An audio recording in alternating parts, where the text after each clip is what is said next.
الله أكبر ولله الحمد. Bakrid mini vlog எப்படி போச்சுன்னு பார்க்கலாமா?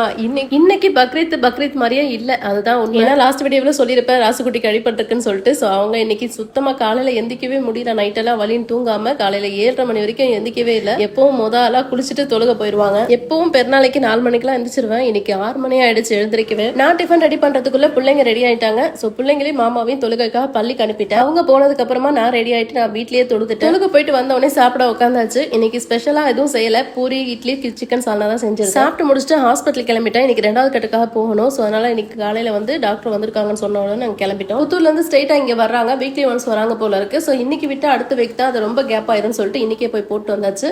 போட்டு வந்ததுக்கு அப்புறம் தான் லஞ்ச் ப்ரிப்பேர் பண்ணேன். கொஞ்சம் ஹரிபரியா சமைச்சனால எந்த வீடியோவும் எடுக்கவே முடியாது. பெருநானா எப்பவுமே ஒரு நாள் முன்னாடியே ரொம்ப குதூகலமா ரொம்ப சந்தோஷமா எல்லாம் செஞ்சு ப்ரிப்பேர் பண்ணி வச்சுட்டு இருப்போம். இந்த வாட்டி எதுவுமே செய்ய முடியல. வருத்தப்பட்டு இருக்கிற அளவுக்கு அந்த அளவுக்குலாம் அடி கிடையாது. ஆனா வந்து ரொம்ப டயர்டா இருக்கு. ஏன்னா நைட் எல்லாம் தூங்குறது இல்ல. அவங்களும் மோஸ்ட்லி என்ன டிஸ்டர்ப் பண்ண மாட்டாங்க. அவங்களால முடியாத கட்டத்துக்கு என்ன எழுப்பிடுவாங்க. இது கூடவே சென்னை வெயில் வேறையா அப்படியே ஓவன்ல வச்சு அவிச்சு எடுத்த மாதிரி இருக்கு. சுத்தமா வந்து எனர்ஜியே இல்லாத மாதிரி இருக்கு உடம்புல. அல்ஹம்துலில்லாஹ் இந்த வருஷம் பக்ரீத் இப்படிதான் கொண்டாடணும்னு இருந்திருக்கு. எல்லாம் இவ்வளவுக்குள்ள லேசாக்கி வச்சதுக்கே அல்ஹம்துலில்லாஹ். நீங்க எல்லாரும் நல்லபடியா பக்ரீத் கொண்டாடிப்பீங்கன்னு நினைக்கிறேன். இந்த வீடியோ பார்த்துட்டு உங்களுக்கு பிடிச்சிருந்தா மறக்காம லைக் பண்ணி சப்ஸ்கிரைப் பண்ணி அப்படியே உங்க ஃப்ரெண்ட்ஸ் அண்ட் ஃபேமிலிக்கும் ஷேர் பண்ணிக்கோங்க.